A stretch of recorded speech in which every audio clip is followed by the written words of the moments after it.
Wow. Yeah, so it's still like 4 degrees in my house. I'm trying to get my damn arm in this blanket and still drink my tea. Oh man, this is good tea, by the way. This is like, it's like chai with a little bit of espresso in it. It's awesome. It's called dirty chai. So nice. But anyway, it's 2 degrees in my house right now, so I'm fucking blanketed it all up.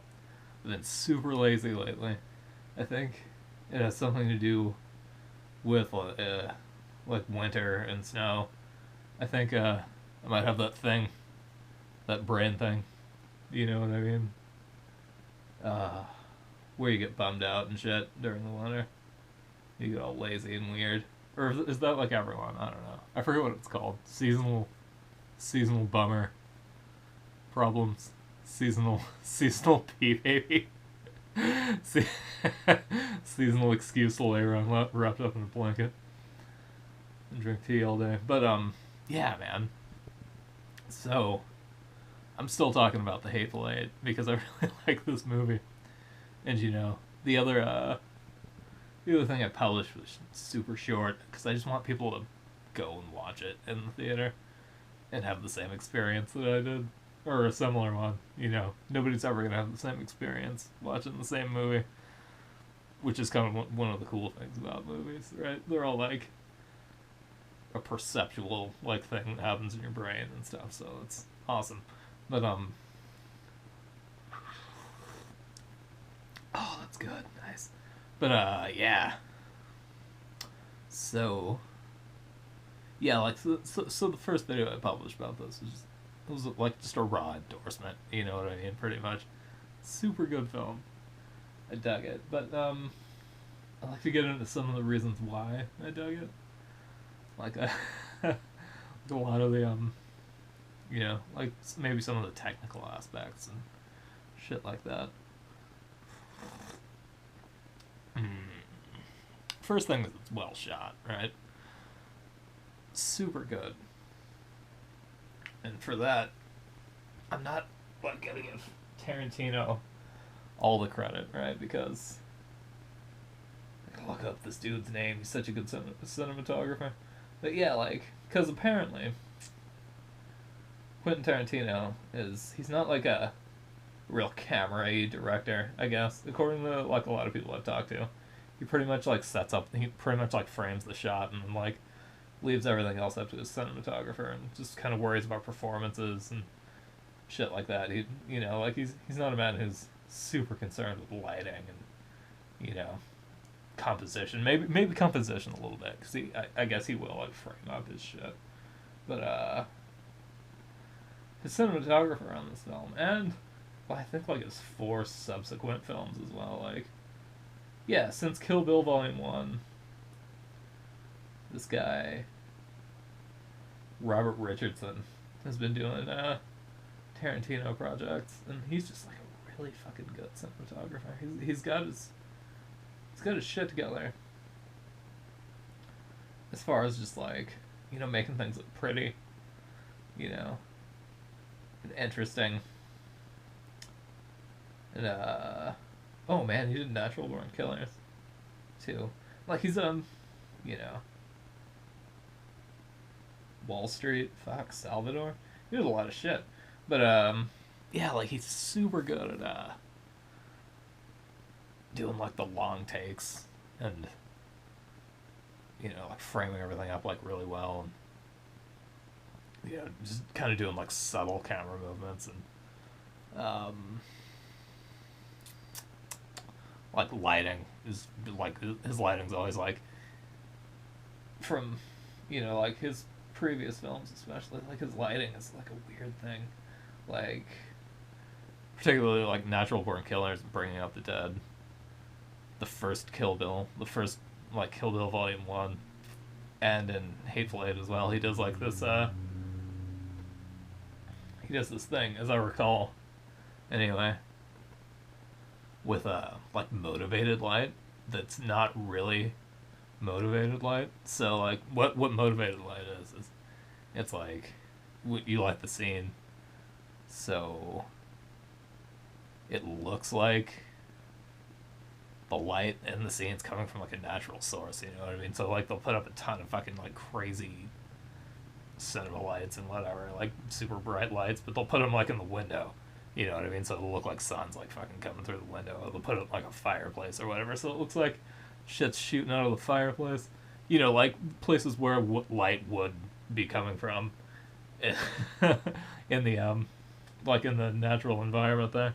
But like what this guy likes to do, I've noticed. I think this is him. Because generally like cinematographers sound all this shit, but he'll do like expressionistic motivated light. So there'll be like a little light source, but there'll be like way more fucking light than there ever should be coming out of it, like shooting onto people's like faces and stuff, and like casting like weird colors, or just like intense like expressionistic like spots and shit like that, or like so.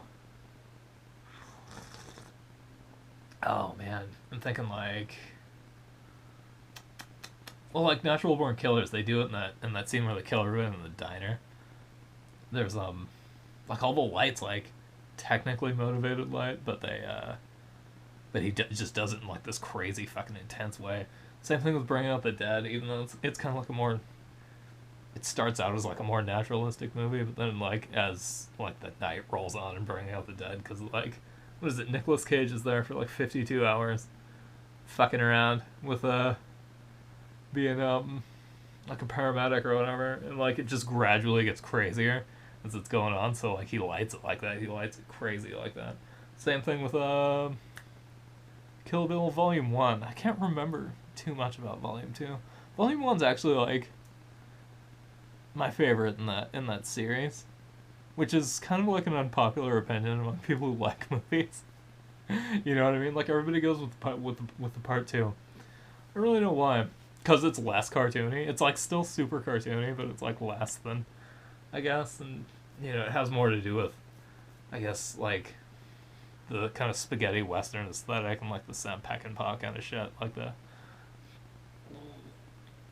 you know, whole like desert crime, like revenge fucking stuff, and like, you know, like part 1's more, has more to do with like the old like Nikatsu like program pictures, and you know shit like Lady Snowblood. Obviously they do a lot of references to that, and like I don't know, Seijin Suzuki shit. Like there's that one scene that looks kind of like Tattooed Life, you know, where like shooting out through the floor, looks awesome. But anyway, he does right. You know, I just kind of appreciate that like a little bit more. I like that whole, I like fucking like, you know, 60s 70s Japanese like crime action movies. You know what I mean? And that's like what they were going for. You know, they even had Sonny Chiba in there. They even had like the like the little callback to, you know, that kind of stuff. And he was playing Hattori Hanzo, which he has done in previous movies. But you know, it's not important. The important thing is the fucking lighting that this guy likes to do. He likes to do this weird motivated light that's like, it's coming from different angles. It's fucking awesome looking. Hateful Eight's like full of this shit, which is cool. But it doesn't start out that way. It you know, he does it like really sparingly, because like a lot of stuff is like, it's just natural. It's, you know, shit that's happening outside in the snow, so everything looks super washed out, and they like that. He does a really good job with that, with the isolation aspect of like being in like a snowy ass like mountain, like 2 buildings around. You know what I mean? Like that and that like giant format that they're using, the 70mm.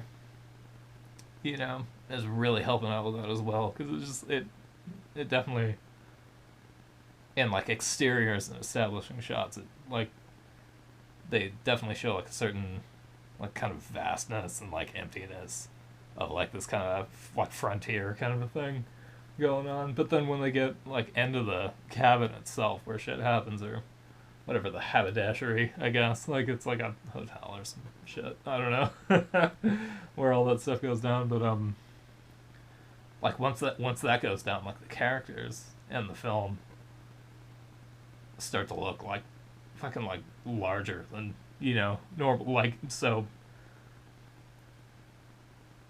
in close up, like the format they use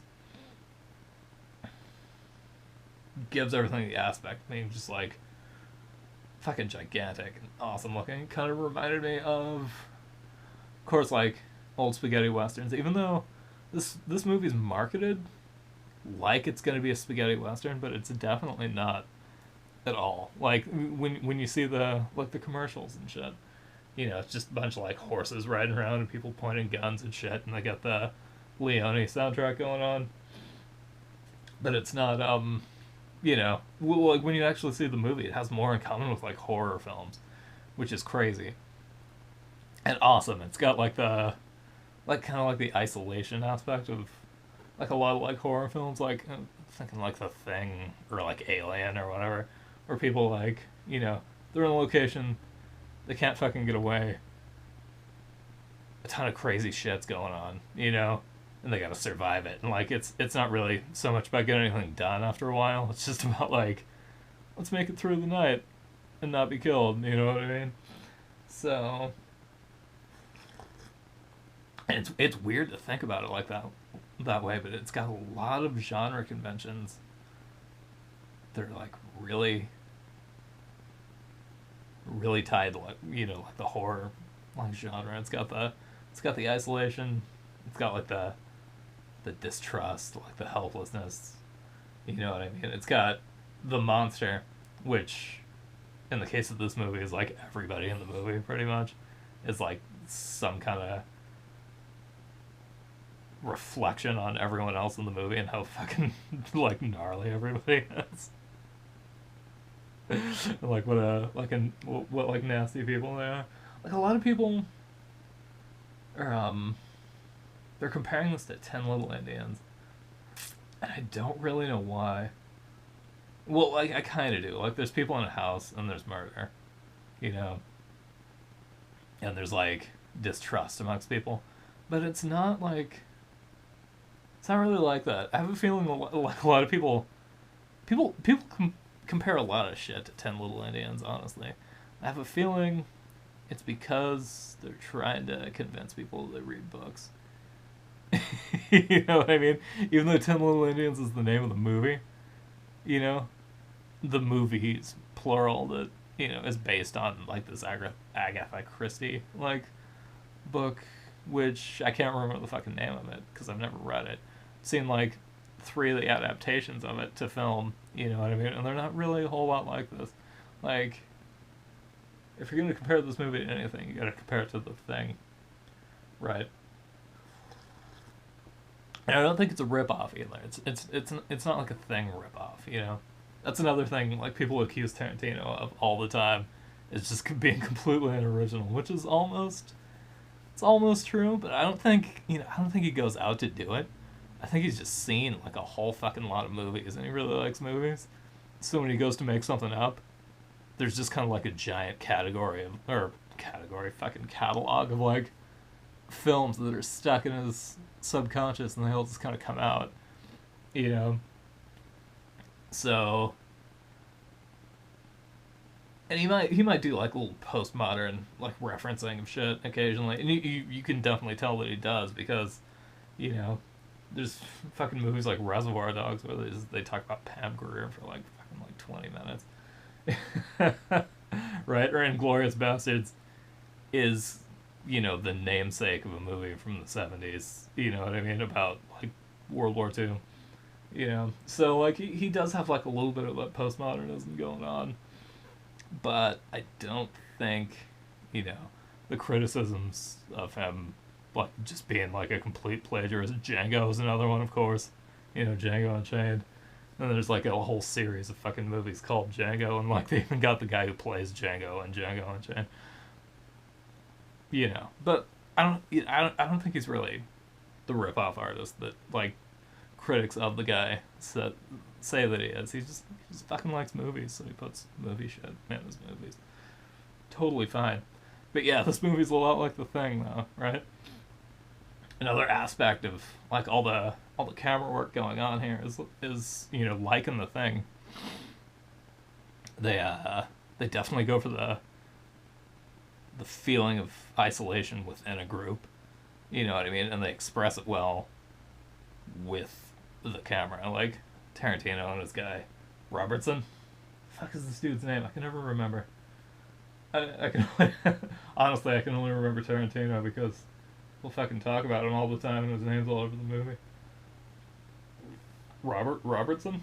Robert Richardson is the dude's name. I don't remember it from that long. But yeah, it seems like they got together and like collaborated to make, you know, each one of the characters in the film a singular unit, even though it's like it's an ensemble cast, obviously. They just with framing and stuff, they'll they'll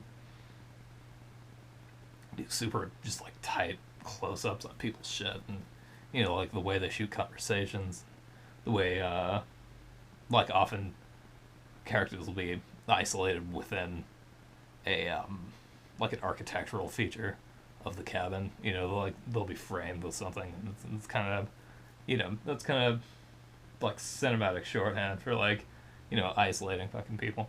And they do this whole other thing too, where they'll use the background, the foreground, the middle ground like really distinctly, like in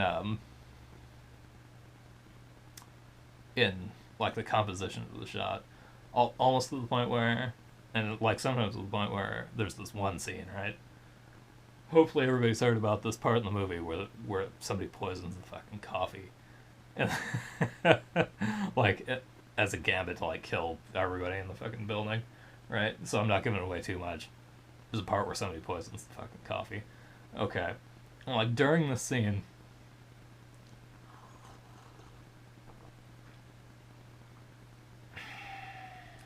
Jennifer Jason Leigh's character is playing a fucking weird song on a guitar, and she's just sitting in the foreground of this like really long single take. It's like really well composed, right? It's got her in the foreground. It's got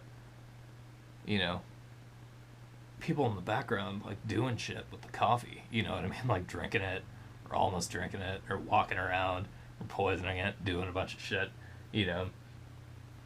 And she knows what's going on because she saw the person do it, right? And she's playing her little guitar, and every time shit happens in the background that becomes important, they'll rack focus and they'll throw the foreground out of focus, so you can see in the background just like a deep focus shot, like shit going on back there. And then when stuff isn't quite as important in the background, they'll throw focus back again, so it's Jennifer Jason Leigh like rocking out on her little guitar. So and that's not uncommon in movies to do that, but they generally only do it like once in a scene. This movie does like 8 times. It's just one long, like really well orchestrated take where people are fucking around in the foreground and the background, and like depending on what you're supposed to be paying attention to, they jank the focus around, so just it throws one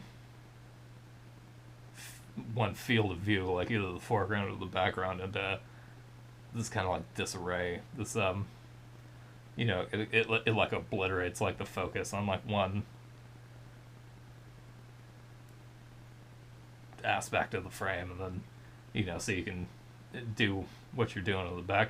But yeah, like normally people do this for like conversations, like in public or whatever. You know what I mean? Like people are fucking talking in like a restaurant or some shit like that, and what they're saying is important, and they're in a restaurant, but they throw the back out of focus, so everything else is like what you're supposed to be focusing on, not people fucking around in the back, eating their fish or whatever, and like waiters running around, like you're supposed to be focused on the conversation. And it's like this is just like a technique that people use, but like in this it's great because they orchestrate one take, and they fucking do that, like instead of zooming or like cutting or anything like that. It's just one take that they rack focus on like 4 or 5 times. fucking super cool. I really I really like that scene. That's probably my favorite scene in the movie, honestly. But yeah, there's a ton of weird shit like that.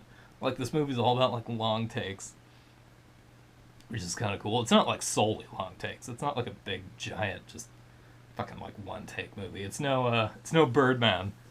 You know what I mean? Like they do cut like a lot, but you know, when shit's important, they'll frame it up well. You know what I mean? They'll use the whole frame to like tell a story, and they'll just do like one take with like weird camera shit, like they were doing before. Yeah, man, super cool. Pretty much. Yeah, but the movie's like The Thing though. A lot. It's a lot like The Thing. Like some of the there's one shot that's like directly out of the fucking out of The Thing where like these guys are going out in like a snowstorm, and like the cabin or whatever they're in is in the background, and it's just backlit with this crazy light that's just coming out like from fucking like nowhere. It's super intense light, and it looks like the exteriors of The Thing. It looks exactly like that.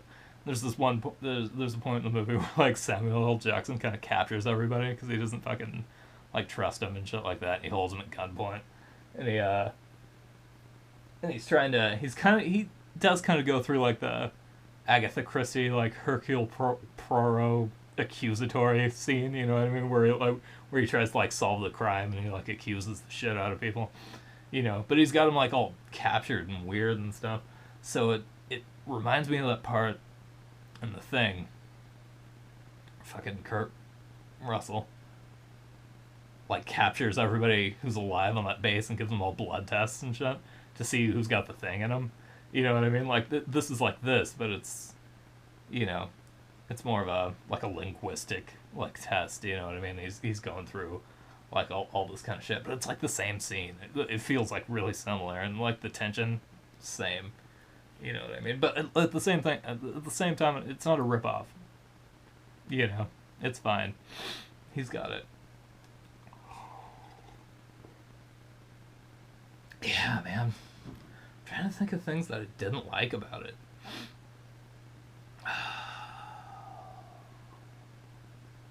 Dialogue is a little strange for me in a lot of Tarantino movies. Because, like, that's where the dude comes alive, right? Is, you know, the writing and, like, the characterizations of shit and the dialogue. However, sometimes it can get to be a bit much. You know what I mean? Like, sometimes, you know, he's got these, like, super long conversations going on about bullshit, you know. And in some movies it works, in some movies it doesn't. In this movie, it doesn't quite make it. You know what I mean? Like, because he writes, like, clever shit, and all his characters sound awesome. But, sorry about that, fucking burping over here. But, yeah, he writes some clever shit, and all his characters sound awesome. But, you know, it's not always necessary. And it, you know, sometimes it just feels like he's fucking doing it to be clever. You know what I mean? Like, Reservoir Dogs totally makes sense that people just talk shit throughout that entire movie. You know what I mean? They're just telling stories about fucking TV shows they saw, people getting their fucking dicks glued to their stomachs, you know, like shit like that. You know, because it's a movie about people hanging out in cars a lot and trying to fucking like come up with like a plan to do some crime. You know, like most of the movie is that, right? Hateful Eight, on the other hand, you know, they could have cut out just like a little bit of the dialogue, a little bit of the fucking around, you know. It doesn't quite feel right for this film. You know what I mean? It feels similar to like a Death Proof, which I found kind of like a lot of the shit in there is kind of extraneous. It's a lot of, you know, it's a lot of talking about stuff, and it doesn't, for that particular movie, it doesn't really make any sense. However, to Death Proof's credit, I would have never seen Vanishing Point if it hadn't been for that movie. Because they talk about that goddamn thing so much in the fucking movie. talk about Vanishing Point forever, and that was the first time I'd heard of it. I'm like, God damn, if it's that good, I gotta see it for myself, and I did, and it was awesome. Vanishing Point's very fucking cool. You should see that. But you know that already. If you've seen Death Proof, you know you should see Vanishing Point. Super cool. But yeah, like, that's the only thing. It's my only, like, real complaint. It's like some of the dialogue just kind of goes on a little bit. It should be concise. It should be to the point, you know? Like its predecessors, like its Western predecessors. Like, a lot of people, nobody really fucks around in Western movies. They just kind of say what they fucking mean. You know what I mean? The dialogue might be cool. You know what I mean? But it's never like, never takes as long as it takes in this movie to, you know, like, get going. You know, that, and there's a voiceover. I think like in my little short review, I kind of complained about the voiceover a little bit, but it does really bother me. And, there's no reason for it to be there. It just kind of like, it makes me feel as though Tarantino thinks I'm dumb. You know what I mean? And I have to have this fucking recap. You know what I mean? I have to have it explain that somebody's putting poison in coffee to kill people in this fucking cabin, or like, you know, that this shit's going on. I'm like, you know, and he's showing it to you, like, on the screen. He's showing everything that's going on. You know, you don't need the voiceover as well. The only thing I can think of as to why that's in there is, in the longer 70mm roadshow version, there's an intermission, like right at the point, I think, where the fucking coffee scene goes down. So that might be like a little recap after you've been out for 15 minutes, which kind of makes sense, like, thematically. The other thing is, apparently he got super excited about kind of like old-timey, like, Western TV shows, like Gunsmoke and shit. And, you know, and I think they do that kind of stuff a lot. I don't really have too much of a basis in those shows. Like, I've never really seen too many of them, so I can't, like, really recall, because, you know, I tried to watch a few, like, when I was younger. I never had cable for, like, a long time. I only had the public broadcasting. I only had PBS, and at night they'd show a ton of those shows. I'd really try really hard to watch them because they seemed cool, but I just couldn't fucking get into it. There's something about it, and I kind of recall that there were, like, voiceovers like that, you know, so that might have been like a thematic thing that he was trying to do, was like a callback to that. But, you know, I didn't like it. Sorry. Everything else about the movie, fucking awesome.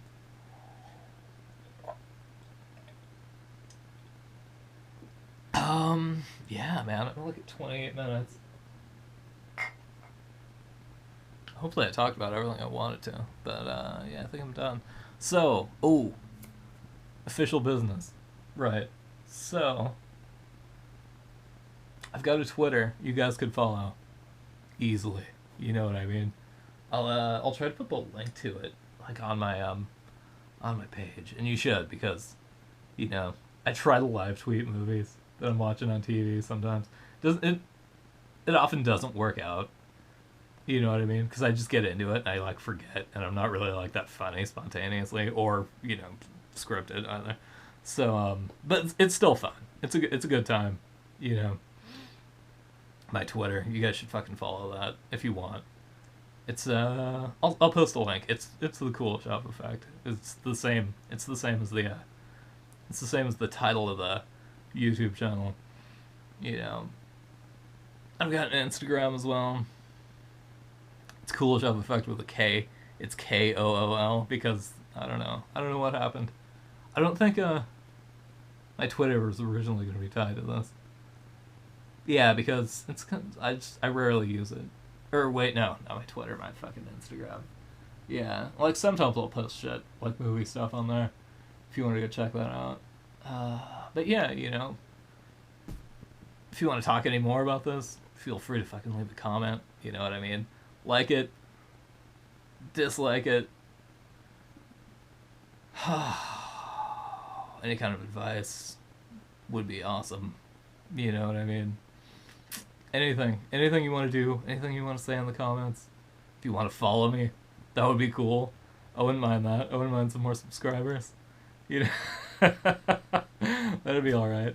But yeah, coming up, and also coming up, I kind of want to do this thing. I got this little I got a little. Oh man, I got a little kind of an inkling of a thing I want to do. I haven't quite developed it yet, but I'm thinking I'm gonna throw it out to you guys to maybe suggest to me some movies that you hate and you think are gonna hurt me. You know what I mean? If you find me annoying, or you're just a sadist, like suggest me some fucking movies in like the comments. You know what I mean? Or go over to my Twitter and just fucking tweet them at me. You know what I mean? And I'll watch them out of sheer masochistic fucking, you know, scab picking like crazy self punishment. You know what I mean? And then I'll make a video of them, and like I'll try to find the good points of them, and I'll try to illustrate what's good and what's bad about them. And if there's nothing good about them, then I'll just fucking complain about them the whole time. Or if it turns out I found they were awesome, I'll talk about that too. It's gonna be a little mystery sciencey. You know what I mean? It's gonna be a little deep hurting, and you guys should do that to me. You should hurt me with films. It's gonna be a playlist. It's gonna be called "Hurt Me with Films," I think. Yeah, "Hurt Me with Films" sounds good. But because like I always talk about stuff that I like on here. Mostly, I think like I've maybe like posted one or two bad reviews. You know what I mean, of Spectre because it was shit. Maybe something else. I complain about stuff that hasn't come out yet. But yeah, man, I really gotta broaden my horizons. So if you guys want to help me out with that, that would be awesome. Okay, but I'm done. YouTube stuff, signing out, like and favorite that action if you want, whatever, do your thing. Man, I hope somebody sees the end of this. I'm at like 32 minutes. Okay, I'm done this time. All right, go. Bye.